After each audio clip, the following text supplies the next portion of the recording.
Congratulations, Avinash, for the success of Thank, Bulbul. Alright, so thank describe you the so scene much, Monica. you are currently in. Oh, I am very happy. You've been in lockdown for such a long time, and nothing is happening in your life, and everything seems like static, and all of a sudden your film comes out, and there's so much of buzz, and everyone's talking about it. So yeah, suddenly you feel, oh, there is something happening in life. Oh, we are all good. We are all good. So yeah, that's that's how I feel right now. It feels like, oh, nice. The world is on. Yeah, nothing shut Okay, down. so It's how on. easy or difficult it was to get in the skin of Satya? Satya. You know what was difficult about Satya was there was a constant uh, how do I say there's a constant fight in my head with Satya. When I read the script, I found him to be a little too naive and dumb, because the audience happens to know more about what has happened. The all the characters in the film happen to know more than Satya does. So I found him to be too ignorant and dumb on paper itself. It was only when I this line just stood out for me when Bulbul says कि अब तुम भी उनकी तरह हो गए हो.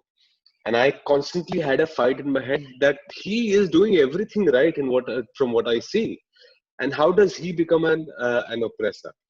And it was only Anvita who kind of made me realize that maybe maybe I'm a closet patriarch myself, and I don't realize it.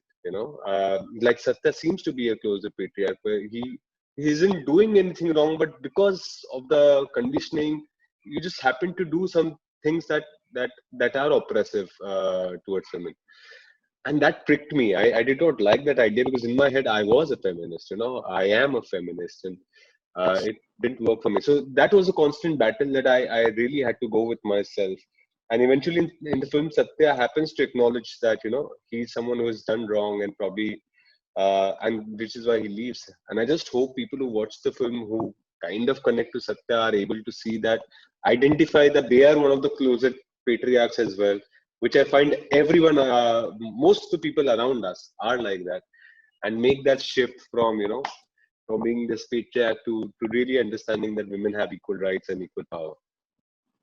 Okay, so the movie reflect a very important issue. So what attracted you towards the character? I just mentioned all of that, Monica. I That's really it. happen to, yeah. I mean, that was the most interesting part for me. The fact that he's so naive, he's so innocent, and yet he becomes one of the oppressors in the film. That for me was something that I really wanted to explore. For me, it was a self journey also, because you kind of realize that. I mean, I'm still fighting. Very honestly, it's not that I'm completely convinced of Satya being a patriarch, like how he sees that in the film. And I have constant conversations with my sisters, with my friends, and I hope people out there also have that conversation. Because that is only when you start recognizing and identifying yourselves. We need to, when we talk about feminism, we also need to identify the patriarchs. Indraneel and Mahinder stand out as obvious patriarchs in the film. There's a character like Sudeep who stands like an ideal man who in a way kind of bows to the woman and says, you are in a different league altogether. That you are in a league beyond me. And I saw Satya as this balancer who was right in the middle, where he was truly equal, but still becomes an oppressor, still becomes a part of the patriarch. That I found very, very exciting. So I just hope people who see cinema and read and understand and write about cinema are able to see these things, and it will be really glad if this conversation begins. How was it working with Tripti again? Do you Oh, find any it's difference? it's it's just, oh, of course, there's a lot of difference. There's a lot of comfort that we have together. Having worked on a film earlier, and when we started off, like literally not knowing anything and helping each other around, to finally see her evolved into this, it almost feels like from Leila to Bulbul, you see a transition that you see from younger Bulbul to older Bulbul. You can almost see that happening, and it's so fantastic to see that, in such a short span of time, to see an actor evolve like that, and it's amazing. I feel extremely proud and happy. Okay, so if you get a chance to pick anyone between Laila and Majnu and Bulbul, which one you'll choose and why? Why would I make a choice between two of my films? It's the worst thing to do But for you myself. and like I you would feel one want of the best, yeah. everyone. Your best I performance. I I I not right now. My best is like 35 years from here on. You'll see my best performance. You have to wait that long. All right, But both so the films are very dear to me. I'll tell you, both the films are very, very dear to me. I think I just wish that more people go and watch both the films, are able to see one, the quality of the films, what it wants to say, both of them, and the performances, and are able to appreciate the range that this actor has. That's something that I really want people to go and see and say, "अरे ये लड़का तो है कुछ है खास." okay, so Avinash, since 2003, like you have started theater, you are an engineering dropout, so now you have so many projects in pipeline. So do you feel secure now in this industry? Only a fool will feel secure, secure in this industry. It's an ever evolving industry. I mean, ever evolving in the sense it's probably one of those. I keep joking about this. IAS के examination में भी कितने सारे ranks होते हैं. There's so many people every year who become IAS officers. As an actor in a lead part, I can't even count three names that come up every year. It's that kind of competition. Even in a cricket team, there's almost 11 players, and there are so many sitting on the sidelines, and there is IPL and all of that. But to be leading a film, it's really that difficult, and constantly that kind of competition stays there because the new people coming in, the old ones are getting stronger. So yeah, what is the only focus that I have right now is to just keep going, keep moving. So yes, Avinash, can please continue? Yeah, if I think it would be better if you can see your forehead. You'll like it better when you see the video. Yes. हाँ, so क्या बोल रहा था मैं? Yes, you was talking about this security in this industry. Right. So, I mean, the only thing that you need to do and to keep yourself secure is to keep adapting. We are also seeing a great change in the industry. It's fastly changing. There's a lot of movement happening, and you need to keep adapting. That's my only sense. I don't feel there is any kind of security that has come up. ये जरूर है कि हो सकता है ये बोल सकता हूँ कि एटलीस्ट एक काम तो मेरा आएगा जो लोग देख पाएंगे and there will be people who will probably see something that has come up for the next few years, at least a couple of years. That seems like a certainty. No one knows beyond that. No, I don't know. Right. Okay, so being an outsider, obviously you must be knowing there is battle going on between nepotism and the real talent. So what is your take on it? And do you have feel this like same thing that coming from an outsider it's very difficult to establish yourself? What do you want to say on it? I, I think people who talk about this really don't understand what the matter is. Very few people from the industry really start this conversation. It's only people who are outside who would make this conversation because they don't understand what's happening. Yes, nepotism comes up with a privilege, which is that they get an opportunity earlier. They're close to people who are power centers in the industry, which happens in every industry. Okay, it's a form of business where you make a product and the consumer takes that product, buys the product or doesn't buy the product. So if I've made a film and you don't come and watch it, then nobody would make that film. It's as simple as that. So I keep saying this. There are so many actors in this industry, right? And almost 90-95% of the actors are from outside. The insiders would be about 5-10%. Yes, they are closer to the power centers because they are successful. Tomorrow, you watch my films for say 5 years continuously. I will be an insider. I will be a power center myself. So then you will have a problem with that. That I have become an insider. So those things are fine. I mean, that's beyond debate. I think if I really have to stand out and point finger, I shouldn't be doing that. But if I really have to say, people who really need to look at a couple of things, media and audience. Media is the job of media is to put light on real talent.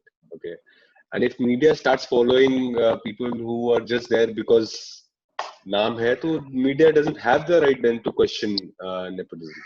You know, an audience, because they, if they see this and they keep seeing the same thing again and again, then they have no right to complain कि अरे नया क्यों नहीं बनाते, क्योंकि नया आप देखने नहीं जाते.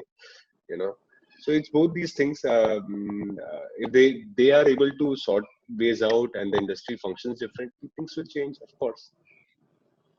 Okay, so apart from that, talking about social media, do you think there is a lot of hatred on social media? Because since we are seeing in Sushant Singh Rajput's case, the audience are blaming a particular section of Bollywood industry and they are banning all the films. So do you think, is it right? I don't think any kind of hatred is right. Any kind of. I'm someone who doesn't believe in a sense of revenge. I might come across as an idealist. I truly believe in justice.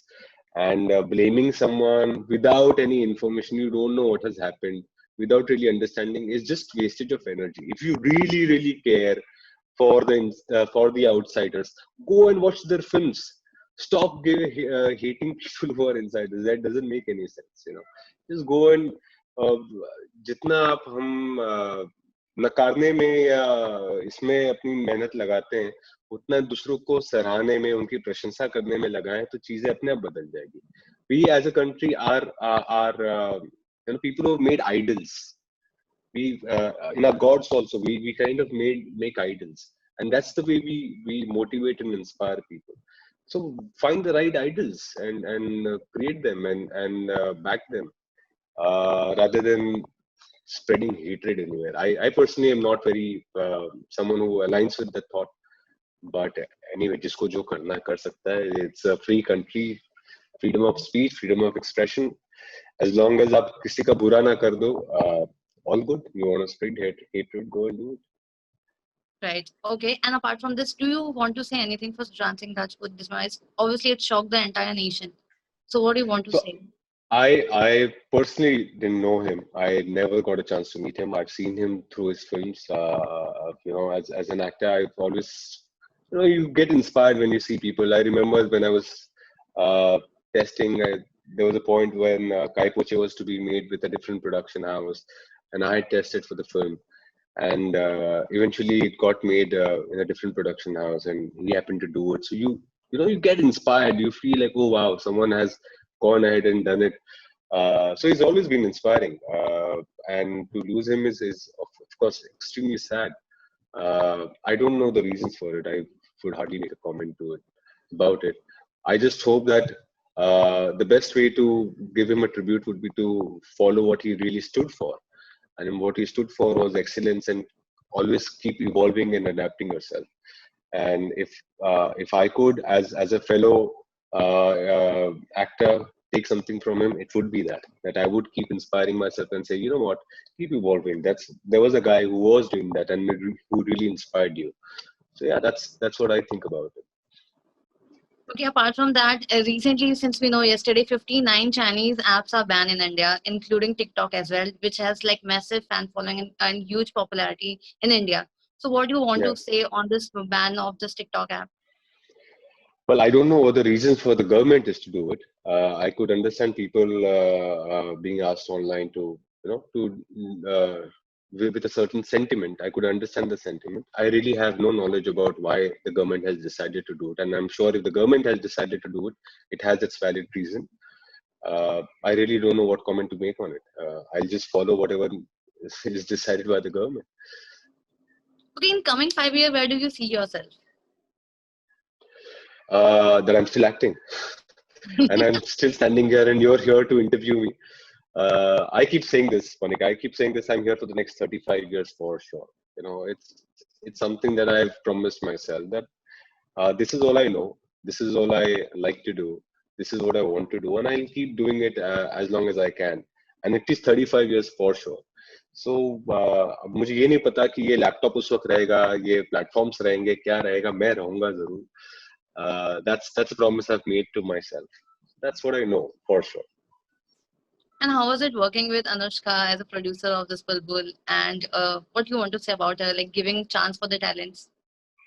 Yeah, so Anushka had come on set for a week, I think, in Kolkata, And this is the first time I saw her, so I was really smitten. She's so gorgeous. She's so beautiful. Awestruck, literally. I didn't really get a chance to speak much to her, but Karnesh and Anushka, who have this production house, Clean Slate Films. Uh, I think I think the beauty is that they're someone who really care for the talent. They are really courageous to do the films that they do, uh, because it's not a, it's not a super hit on paper. You know what I mean? It's something that is ever evolving. It's they are pushing the boundaries and they are thinking out of the box, and that needs a lot of courage. So hats off to them for being able to do that. And also, my experience on set was so nice. I really, I mean, it's rare, very honestly, that you felt that kind of love and respect for artists. And yeah, hats off again for that. If I ever want to be a producer, I will really follow them. Yeah, they have inspired me. Okay, Monica, and can what we is have it? the last question? Okay, so what Yeah. is the takeaway from Bulbul and what you want? Like, what are your expectations from audience now? My expectation of the audience is that they see the film, they uh, most likely would get what the film wants to say, because this is what the indication of a good film is, that it reaches out to people and says what it has to say, and uh, and people then spread the message. People, I would love if there are conversations about the film, of what the film says, what the film says at a subtext level, and those things, if they are brought out by the audiences and the media rights like you, that'd be something I'm really looking forward to now. Okay, and what is your takeaway from this Bulbul? My takeaway from the film is that, like I said, I'm still combating that feeling of whether Satya is a patriarch or no. But of what I believe and people that I look up to, when they stand up and say, no, he is, I have started to accept it. So for me, I think the greatest takeaway would be realizing that I was a closet patriarch. And I'm trying my best to make that shift.